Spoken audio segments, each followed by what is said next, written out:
semuanya, jumpa lagi dalam Astro Wicara, sesi ngobrol santai bersama dengan Langit Selatan. Dan kali ini kita kedatangan seorang tamu, tentu saja seorang astronom. Saat ini saya bersama dengan Dr. Kiki Firdayanti dari Astronomi ITB. Kiki ini lulusan dari Astronomi ITB untuk S1 dan kemudian melanjutkan program master dan doktor dari Universitas Kyoto. Halo Ki, apa kabar? Halo Vi, kabar baik. Terima kasih sudah bersedia untuk diwawancara dan ngobrol bersama dengan saya dalam Astro Wicara kali ini. Sebagai Sama-sama. sebagai perkenalan ya, Kiki ini sudah mengisi Astro Wicara pertama dari Langit Selatan dalam sesi luring atau sesi di luar jejaring pada tahun 2019 dan bercerita tentang foto black hole yang tahun lalu berhasil diperoleh dari jejaring teleskop Event Horizon. Tapi kali ini kita ingin memperkenalkan juga dan ingin tahu tentang kenapa Kiki tertarik untuk menekuni astronomi. Oke Vi, terima kasih pertanyaannya. Ketertarikan saya pada astronomi itu sebetulnya boleh dibilang the power of pictures gitu ya, dan the power of wonder. Jadi yang membuat saya tertarik astronomi itu memang awalnya itu gambar-gambar cantik dari sebuah buku ilmiah gitu ya, buku yang menceritakan tentang astronomi. Di situ ada gambar-gambar planet-planet yang cantik, ada gambar galaksi gitu ya. Saat itu saya masih SD, jadi lihat gambar-gambar cantik itu wow sekali gitu ya. Dan itu kan dibilang gambar-gambar dari langit gitu ya. Sementara kalau kita lihat ke langit kan ya hanya titik-titik bintang, paling lihat bulan. Oke, bulan cantik, tapi hanya itu yang bisa kita lihat. Kita nggak lihat planetnya secantik yang di buku itu gitu ya. Jadi betul-betul awalnya karena foto-foto yang luar biasa itu, terus jadi ingin belajar astronomi. Jadi setiap kali ditanya inginnya sekolah apa, ya inginnya belajar astronomi gitu. Sampai kemudian ya nekat gitu, cari di mana ada jurusan astronomi. Nah, ya sudah masuk ke ITB, lalu kemudian di ITB ternyata berbeda sekali dengan yang saya bayangin gitu kan. Karena kalau awalnya bayangin astronomi itu lebih banyak kumpulan fakta gitu. Jujur waktu sebelum kuliah kan taunya astronomi itu hanya kumpulan fakta yang menarik gitu. Tapi setelah masuk astronomi ternyata justru wah, kita diajak untuk tahu gimana kita bisa tahu fakta-fakta itu gitu ya. Bagaimana kita bisa tahu uh, jarak bintang gitu, bagaimana kita bisa tahu temperatur bintang gitu. Jadi memang makin menarik, tetapi juga makin sulit kan gitu. Ternyata banyak sekali fisika, banyak sekali matematika yang digunakan gitu ya, yang kita perlukan untuk kita mendapatkan informasi-informasi itu. Tetapi di satu sisi ngeri gitu ya, di sisi lain dia makin semangat untuk tahu lebih jauh gitu. Jadi seperti itu awalnya, betul-betul the power of pictures gitu ya, dan the power of wonder. Gitu, Vi. Pernah nggak merasa salah jurusan? Nggak pernah, tidak pernah sama sekali. Malah saya uh, nggak kreatif ya. Pokoknya sejak tahu foto-foto cantik itu saya inginnya ke situ gitu. Dan mungkin juga karena uniknya itu loh. Karena ketika saya lihat di mana ada jurusan astronomi itu nggak ketemu di mana-mana waktu itu gitu ya, hanya ada di ITB yang di Indonesia gitu ya. Saat saya masih belum kuliah gitu ya, cari-cari jurusan, wah ini cuma satu-satunya ini gitu ya. Jadi karena unik juga dan merasa sudah suka dengan foto-foto itu, jadi ya tahunya hanya ingin ke astronomi gitu. Nah, berarti itu ya yang kemudian mendorong Kiki melanjutkan lagi ke astronomi, kalau nggak salah. Mhm. Iya, jadi lanjut lagi karena ya merasa masih ingin gitu ya. Kalau ditanya setelah lulus S1 mau apa, ya kalau kerja siapa yang nggak ingin kerja gitu ya. Tapi kalau mendapat kesempatan sekolah lagi, saya ingin sekolah lagi gitu. Dan kebetulan memang jalan hidupnya begitu. Saya dapat beasiswa jadi bisa sekolah lagi gitu. Luar biasa. Nah, ketika ini mungkin rasa ingin tahu ya, sebagian orang Hmm. itu ketika kuliah ke luar negeri dia mungkin ingin tetap kerja di luar negeri. Nah, kenapa Kiki ingin kembali ke Indonesia dan bekerja di Indonesia? Nah, itu sebetulnya pertanyaan yang tidak mudah untuk dijawab karena sampai ketika lulus S2 itu lanjut ke S3 kan jadi nggak perlu mikir berikutnya mau Hmm. apa gitu ya. Tapi begitu menjelang lulus S3 itu terus terang saya, waduh ini harus mikir gitu. Next saya mau apa gitu. Tapi yang jelas kalau saya ditanya, saya ingin tetap melakukan penelitian astronomi gitu. Jadi pada masa itu ketika akan lulus S3 itu saya tetap ingin penelitian astronomi. Nah, tetapi pilihannya adalah penelitian astronomi itu kan apa ya, ruangnya tidak apa ya istilahnya, kesempatan untuk dapat melakukan penelitian di astronomi itu tidak banyak gitu. Persaingannya besar sekali gitu kan.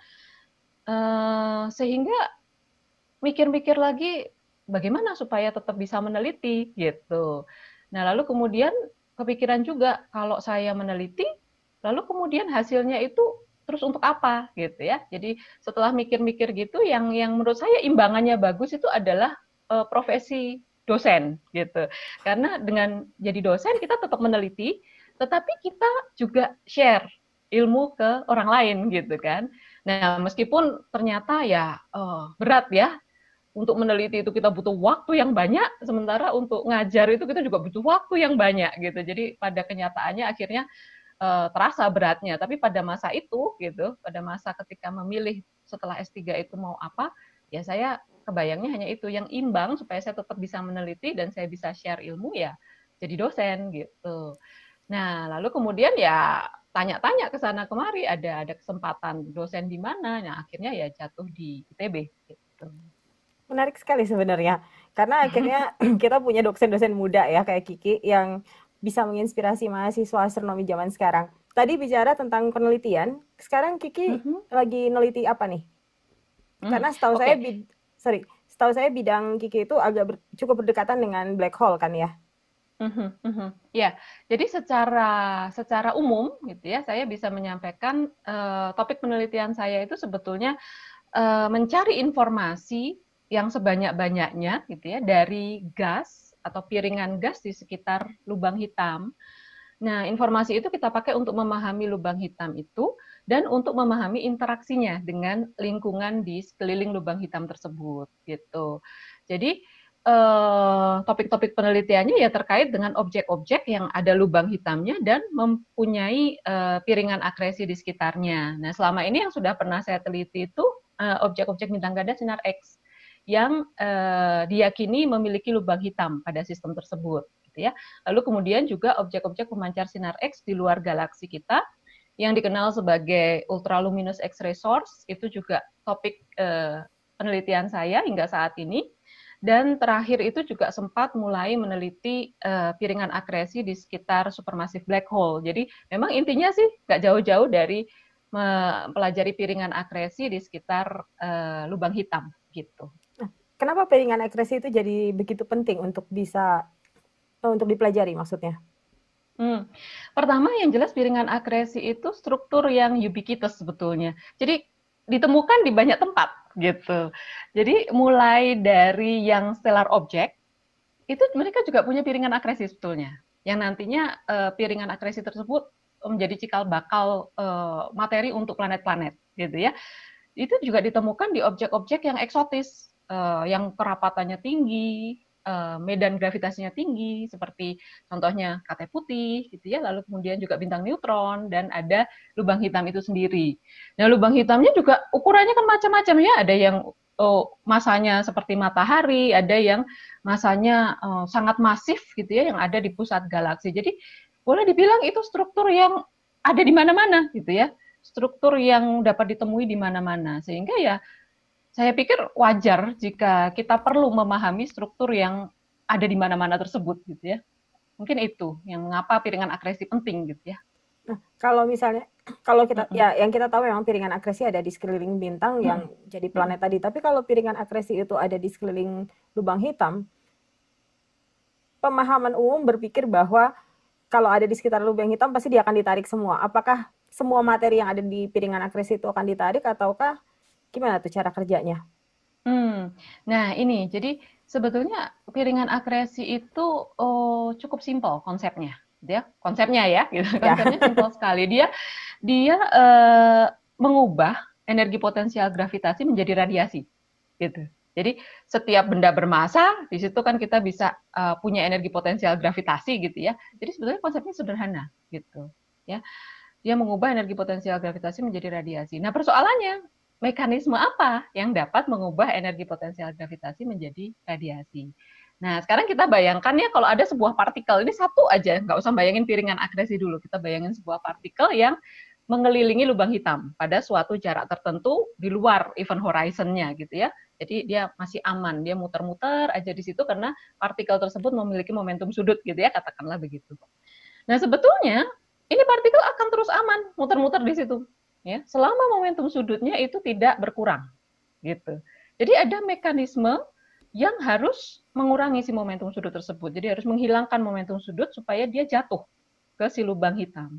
Nah, jadi ketika ada materi gitu ya, yang kemudian berkumpul, muter-muter, berotasi di sekitar, mengelilingi lubang hitam gitu ya. Nah, itu sebetulnya selama dia mempertahankan momentum sudutnya, ya dia tetap akan begitu, gitu. Makanya supaya ada aliran akresi, supaya materi itu bisa perlahan-lahan jatuh menuju event horizon si lubang hitam itu, di situ harus ada gesekan antar gas, yang dalam kasus fluida kan kita sebut sebagai viskositas. Jadi si viskositas itu sebetulnya mekanisme yang mengubah energi potensial gravitasi menjadi radiasi, gitu. Jadi radiasinya dapat kita terima dari bumi gitu ya. Jadi kalau nggak ada si gesekan itu ya dia akan terus menerus di situ. Ya artinya ya kalau selama materinya itu tidak kehilangan momentum sudut, dia tidak akan tertelan oleh si lubang hitam tersebut. Nah, karena ada si viskositas itu, maka dia perlahan-lahan jatuh sampai dia di daerah yang kita sebut sebagai event horizon itu ya dia akan tertelan kalau dia menyeberangi itu. Tapi selama dia tidak berada di event horizon tersebut dan dia masih punya momentum sudut, dia akan berputar-putar saja di situ, gitu ya. Jadi memang butuh mekanisme untuk menyebabkan dia bisa perlahan-lahan jatuh menuju lubang hitam tersebut. Nah, tadi Kiki sebutin soal event horizon. Bisa dijelasin dikit nggak tentang event horizon?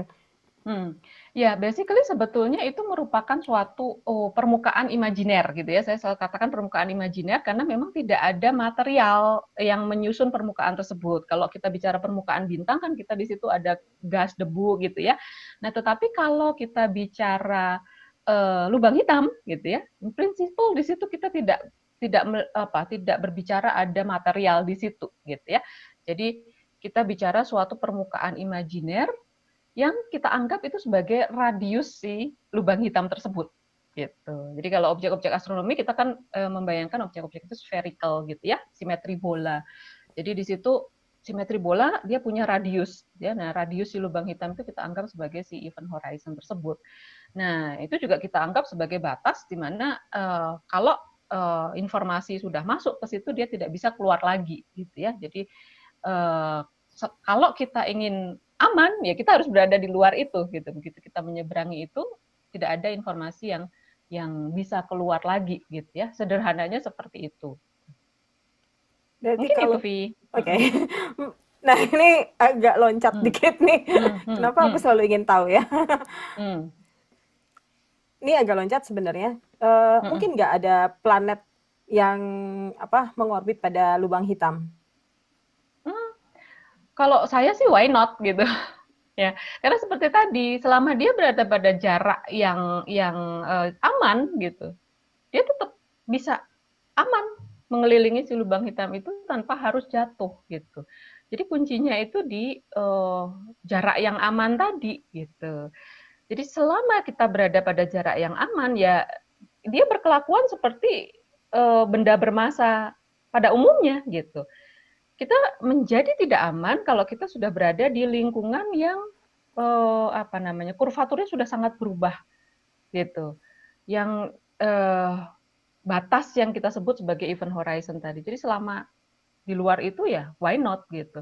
Dan in fact memang sudah ada gitu kan studi yang mengusulkan bahwa ada planet-planet yang mengelilingi lubang hitam. Nah, persoalan pembentukannya gimana ya itu lain lagi gitu ya. Tetapi bahwa mungkin enggak ya mungkin saja. Why not gitu. Bisa saja. Nah, itu selalu jadi pertanyaan orang sih, karena lubang hitam Hmm. gimana pun mungkin karena ya dia memang bukan Serem gitu ya, ya tampaknya dianggapnya serem, serem. nyedot gitu Ya, ya. betul. Bahkan ada yang berpikir bahwa bumi yang ada di lengan galaksi Bima Sakti ini pun bisa Hmm. disedot oleh lubang hitam supermasif yang ada di pusat Bima Sakti. Padahal sebenarnya ya enggak kan. Jangan deket-deket aja kuncinya begitu. Jaga jarak, social distancing. Social distancingnya jauh loh itu. Dari pusat galaksi sampai lengan galaksi lumayan itu. Nggak semeter Even dua horizon, meter. even horizon lubang hitam itu kan sebetulnya kecil sekali. Jadi relatif sebetulnya kita social distancingnya cukup gampang dengan si lubang hitam itu, gitu ya. Dengan lubang hitam katakanlah 3 masa matahari itu kan even horizonnya hanya 3 kilometer. Jadi kita hanya perlu jaga jarak di luar 3 kilometer gitu ya. Sesederhana itu sebetulnya. Jadi kalau ada ada lubang hitam, berarti kita cukup di atas 3 kilometer udah oke lah ya. Kalau masanya 3 masa matahari ya, loh ya, kalau 3 tergantung masa masanya. itu jelas.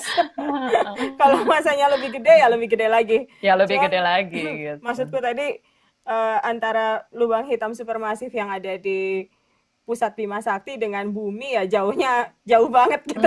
Jauh banget ya, jauh banget. Jadi kalau yang dimaksud adalah lubang hitam yang di pusat galaksi ya aman banget gitu. Tetapi kan kita nggak tahu ada lubang hitam di mana gitu kan. Kalau namanya lubang hitam kan kita sulit mendeteksi dari gelombang elektromagnetik gitu ya. Kalau astronomi kan senjata utamanya gelombang elektromagnetik gitu. Meskipun ya ada jendela informasi lain.